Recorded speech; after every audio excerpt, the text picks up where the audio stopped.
Yo, hey, this shit easy, nigga. Hey, all I'm talking about, nigga, I'm still out here trying to get it.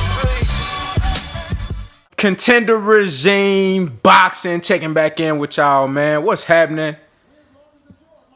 JERMELL CHARLO versus Brian Castano ends in a split draw. This fight was so nerve-wracking, bruh.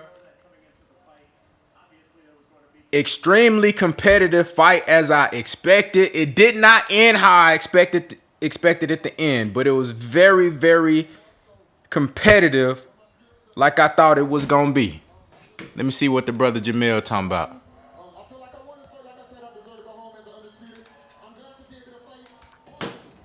We're gonna talk about this. Number one, shout out to Brian Castano for being a great fighter that I told y'all he was. This wasn't going to be no easy fight by any means for either fighter. Brian Castano is a fucking warrior, a dog, had a great game plan, come forward, but not recklessly. Come forward with intelligent pressure, know when to throw, know when to feint, to work his way on the inside, know when to throw the pity pat, shine it, shoot shine punches, and then knowing when to load up and get JERMELL attention and get him on the ropes. He did that effectively in multiple rounds in this fight, and he was very successful in his game plan. JERMELL CHARLO, I gave Castano the first round. I gave Mel the second and the third. He hurt him in the second. Then I gave Castano the fourth. And then I gave JERMELL the fifth. And from there, they just kind of kept going back and forth. And then Castano kind of pulled off a string of a couple of rounds. And then I had JERMELL CHARLO winning the last three. Now, JERMELL, he got to blame his own damn self for this fight, for him not winning this fight. He could have took control of this fight at any point. He did not listen to Derrick James until the last three rounds. He did not listen, and that's very surprising to me because JERMELL CHARLO is an extremely intelligent fighter, and he listens to his coach. But it seemed like Abner Mares mentioned something. It seemed like he was overthinking, like he was making this shit more than what it was with the playing too many mental gymnastic games on his own damn self. Overthinking, looking for the perfect shot. Use your jab and walk this man down. You got the jab, you got the power, and you got the size advantage. Brian Castano can fight going backwards, but he don't want to go backwards. He want to come forward. Every time Mel pushed him back with the jab, he had success, but then he wasn't throwing enough behind it until the last three rounds. He wasn't really throwing a whole lot behind that jab. JERMELL CHARLO, you got your own self to blame for not getting the decision in this fight. You hurt him multiple times in this fight. I felt like you could have finished him. But JERMELL CHARLO, in my opinion, fought too passive in this fight.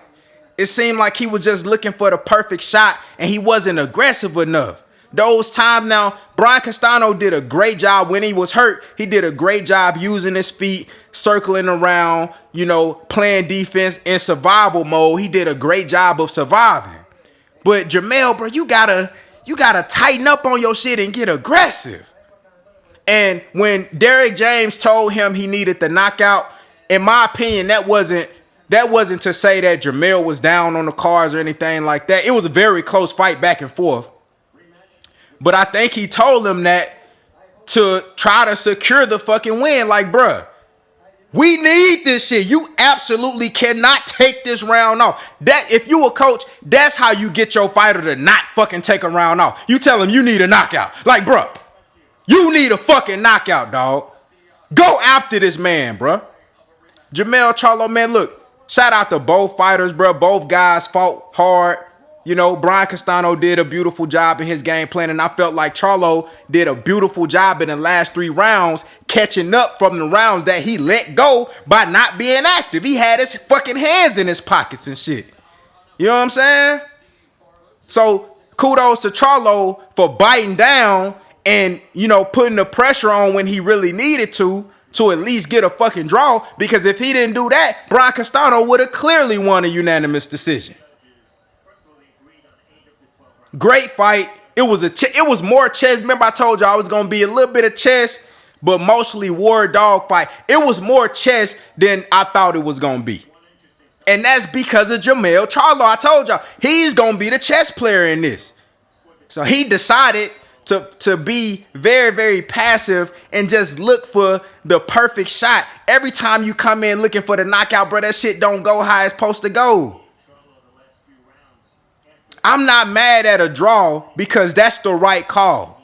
That is the correct call. Y'all know I'm rooting for JERMELL CHARLO. I'm upset that JERMELL CHARLO was extremely passive and he wasn't as aggressive as he could have been to separate himself from Brian Castano. But again, you gotta give credit to Brian Castano because I'm not gonna say that he forced JERMELL to fight that fight, because at any point Mel could have used his jab like Derrick James was telling him to push him back, but he wasn't listening to Derrick James until the last 3 or 4 rounds.